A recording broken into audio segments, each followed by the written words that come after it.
On Monday night, a bunch of Montreal Canadiens were on hand to take in some NFL action as the Seattle Seahawks hosted the New Orleans Saints.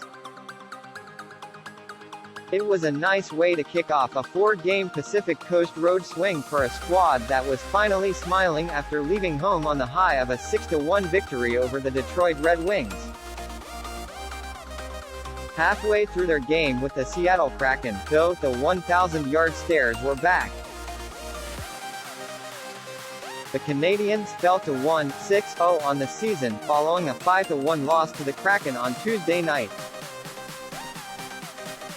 The NHL's newest team defeated the league's oldest club to secure its first home ice victory in its second try. Montreal was by no means abysmal in the game, but as they exit Climate Pledge Arena, the Habs are once again left promising their followers they'll get better in several areas of the game. Here's what leapt off the page. Following this latest Habs loss, the Canadiens opened the scoring in their first game of the season. In nearly 2 weeks of hockey since then, they've failed to find the net before their opponent again. Joran Eberle needed just 62 seconds to put Seattle in the driver's seat on Tuesday night, as the Habs surrendered the first goal of the game for the 6th consecutive contest.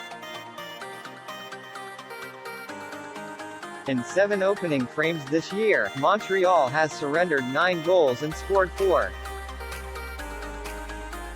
A huge reason they're behind the 8 ball this season is they're starting basically every game with one foot in the grave.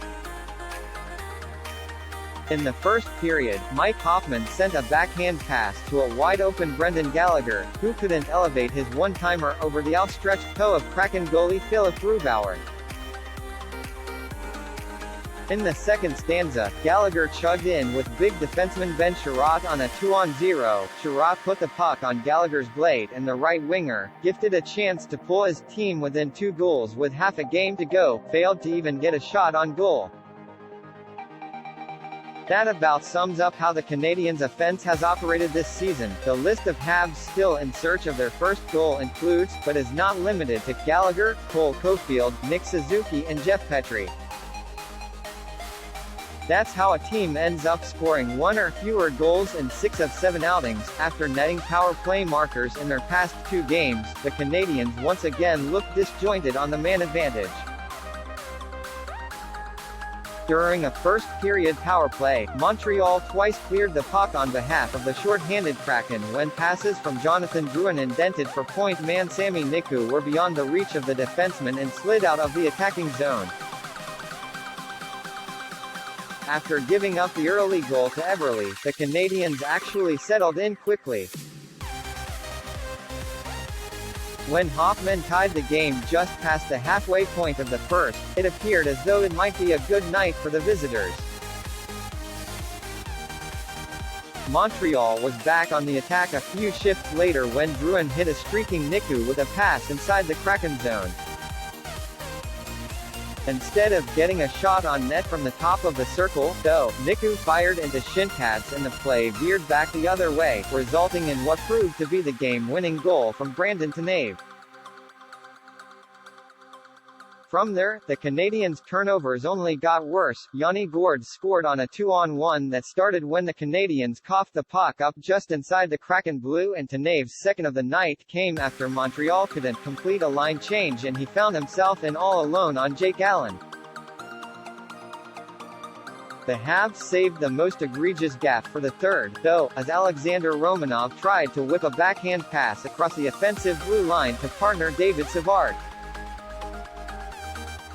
The ill-advised attempt was easily intercepted by Ryan Donato, who went in to deliver the death blow by beating Allen on a breakaway that started 150 feet from the Montreal crease. The Canadiens weren't awful in all aspects of this game. When they were bad, though, they were really bad. If there's a bright spot for Montreal, it has to be that Hoffman scored for the 2nd consecutive game and has 2 goals in 4 outings this year after missing training camp in the first 3 games of the season with an injury. We're used to seeing Hoffman wire home shots from the top of the circle, but his goal against Seattle was a gritty one, as he went to the net and banged home a loose puck after his line mates had created a turnover. If the Canadiens are going to get anything out of their next 3 games in California, they're going to need more hard on the puck plays like that.